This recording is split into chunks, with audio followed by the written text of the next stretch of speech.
Allah Teala Səcdə Surəsinin 24-cü ayəsində buyurur ki: وَجَعَلْنَا مِنْهُمْ أَئِمَّةً يَهْدُونَ بِأَمْرِنَا لَمَّا صَبَرُوا.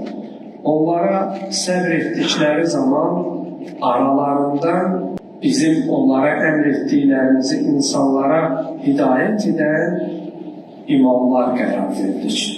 Bu ayət sözün həqiqi mənasında bizə bir daha göstərir ki, imamət yalnız rəhbərlik etmək anlamına gəlmir.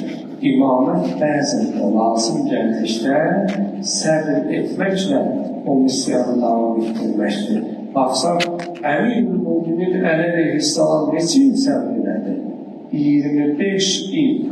Halbuki İmam Əli əleyhissalamın barəsində səda Hatifdən gəlmişdi, Vəhməli Cənab-ı Cəbrail nazil etmişdi ki, La fata illa Əli, la seyfə illa zülfəvar. Yəni, Əli kimi nə cavan yoxdur, nə də zülfəvar kimi bir qılınc yoxdur.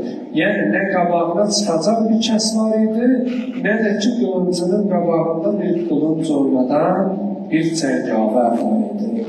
Amma buna baxmayaraq, buna rəğmən İmam Əli əleyhissalam neçə il səbr elədi? 25 il.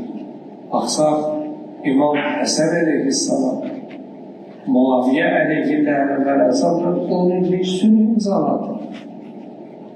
Bir sözlə bəzən imamət elə səbrlə də o yolu davam etdirmək anlamına gəlir.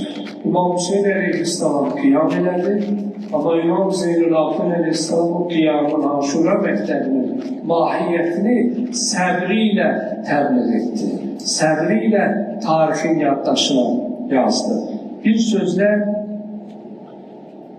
İmamın o əzmi, o fədakarlığı sözün həqiqi mənasında bu ayənin sanki bir təfsiridir.